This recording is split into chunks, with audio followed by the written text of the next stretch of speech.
bienvenue à tous dans votre émission L'invité du jour. Dis-moi d'où tu viens, je te dirai qui tu es. Cette phrase nous rappelle que nous appartenons à un pays, à une ethnie, ce qui nous oblige à connaître les spécificités de celle-ci.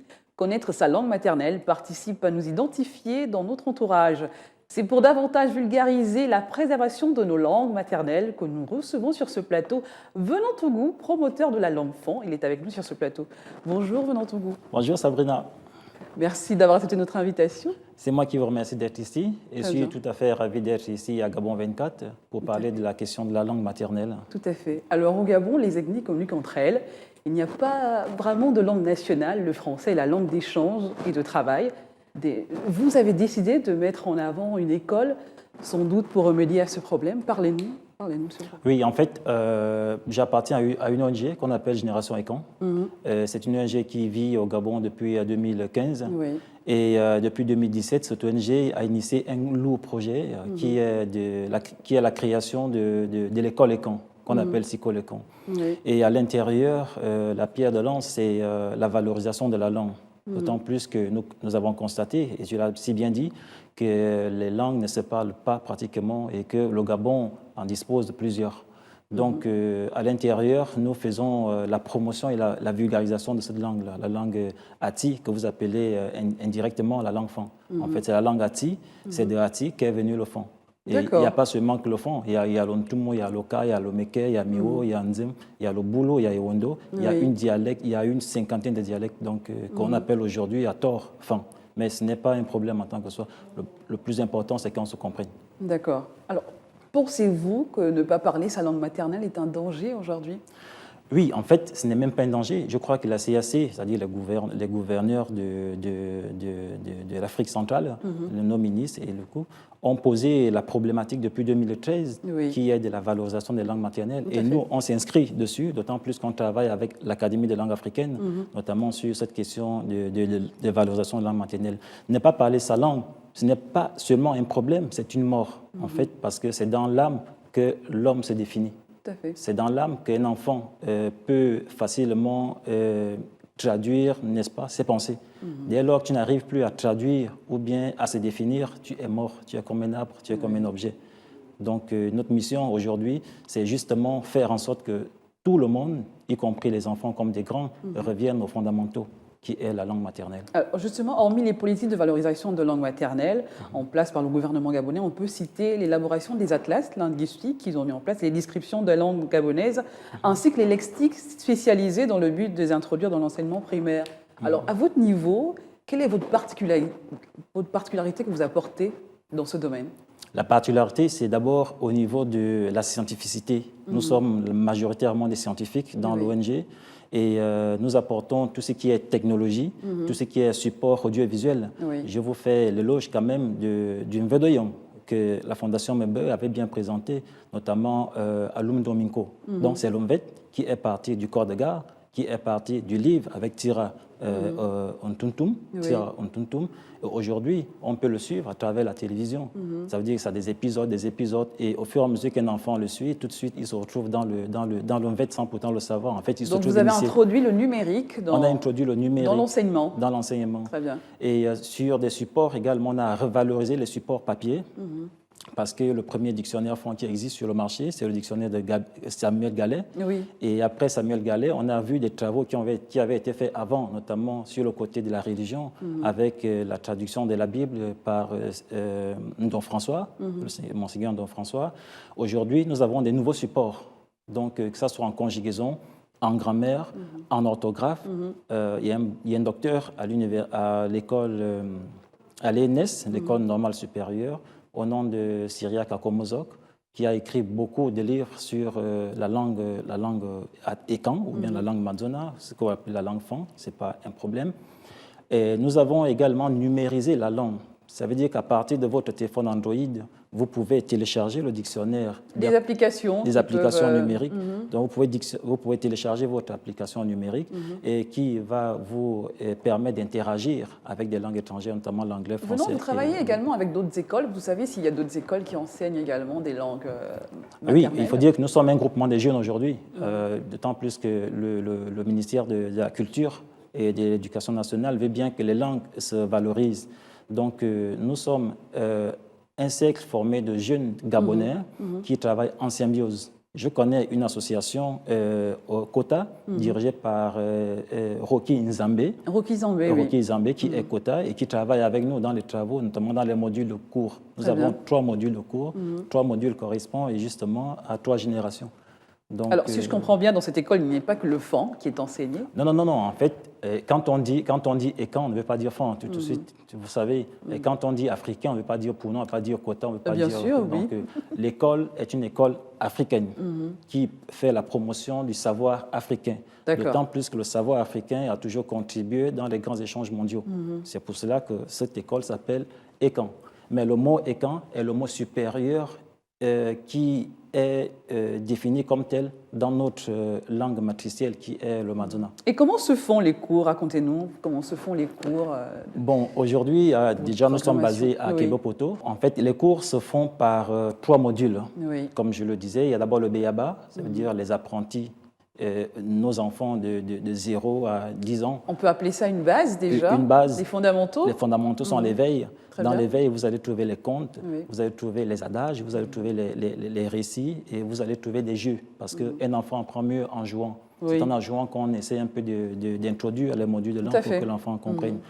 Après là, nous avons ce qu'on appelle les savoirs primordiaux. Les savoirs primordiaux, c'est ce qu'on appelait à l'époque, c'est pourquoi je veux dire on s'adapte un peu à la modernité. Les savoirs primordiaux viennent remplacer les rites initiatiques qu'on appelait avant. Donc, au lieu de faire encore les rites initiatiques, aller faire le Melan, aller faire le Ngil, aller faire le Tsok et le reste, nous faisons ce qu'on appelle les savoirs primordiaux. Ça veut dire que c'est dans l'enseignement dirigé par des anciens qui connaissent. Et tout de suite, l'enfant se retrouve. Après le dernier module qui est réservé à la théologie, à la cosmothéologie, à la mythologie et je dirais encore à la généalogie. Parce que d'autant plus tu connais ton clan, tu connais également l'autre, ça évite l'appauvrissement des gènes au cas où Alors, vous avez parlé du numérique, Venant. Oui. Existe-t-il d'autres outils de valorisation des langues maternelles dans votre école? Oui, à part, je vous ai dit... Comme des contes, des festivals et autres? Oui, bien sûr. Nous avons diffusé depuis 2015 jusqu'à aujourd'hui, je crois, une douzaine de films numériques où on apprend. Nous avons des modules de cours numériques et visuels. Ça veut dire vous allez sur notre page Internet, Facebook ou notre chaîne YouTube. Vous pouvez télécharger les mini-cours et les donner à vos enfants à la maison en toute tranquillité. Et quel est l'apport du Festival écan dans l'enseignement de vos cours aujourd'hui? L'apport du Festival écan est justement ce grand retrouvaille. Dans un premier temps, il faut se retrouver. Il faut tirer ce qui est mauvais parce qu'une culture n'émerge pas avec des pesanteurs. Nous retirons tout ce qui est mauvais et nous introduisons des nouvelles donnes dans les festivals. C'est pour cela que chaque année, nous allons en Guinée équatoriale, pas seulement en Guinée. En 2013, nous étions déjà au Cameroun, en 2015 au Cameroun, en 2017 et 2018, nous sommes en Guinée équatoriale, en ville de Mongomo, justement pour aller parler la langue, pour aller parler africain, pour aller parler Mongomo en Guinée équatoriale. Donc pour aller parler africain, pour aller parler gabonais, parce que d'autant plus le combat est d'abord un combat de pays, l'identité et c'est quoi parler gabonais pour vous? National, voilà. Donc il faut d'abord, tu es gabonais et quand tu vas à l'étranger, tu t'exprimes d'abord en tant que ressortissant de ton État, y compris dans ta langue matricielle. Vous êtes capable de faire cette interview en langue maternelle alors? Tranquillement, d'autant plus que je devais normalement me présenter en langue pour savoir pourquoi je suis là aujourd'hui. Mais bon, les conditions peut-être n'ont pas permis. On va terminer peut-être par ce mot. À la fin, vous allez sûrement nous dire quelque chose en langue. Donc, probablement, oui, alors, je le dirais. Alors, il existe une confusion entre une langue maternelle et une langue vernaculaire. Où se situe exactement la différence? Bon, déjà, il faut préciser que nous, dans notre module de langue, nous n'avons pas cette manière de dissocier les choses comme l'Occident. L'Occident nous appelle parfois les idiomes. Nous sommes des idiomes, nous sommes des dialectes, nous sommes des langues vernaculaires, nous sommes des langues maternelles. Bon, nous, on ne parle pas comme ça. Si le français est une langue, le fan est une langue. Si le français est une langue, le téké est une langue. Très bien. Si l'espagnol est une langue, le bamba est une langue. Donc, idiome, dialecte, langue matricielle, langue maternelle. Il faut d'abord mettre ça de côté, d'autant plus que les Africains se comprennent dans le multilinguisme et non dans le monolinguisme. La beauté de l'Afrique ne réside pas dans le mono, mais dans le pluri. C'est pour cela, au cas de la CAC, on maintient justement cette plurilinguistique parce que l'Afrique est plurielle et n'est pas mono.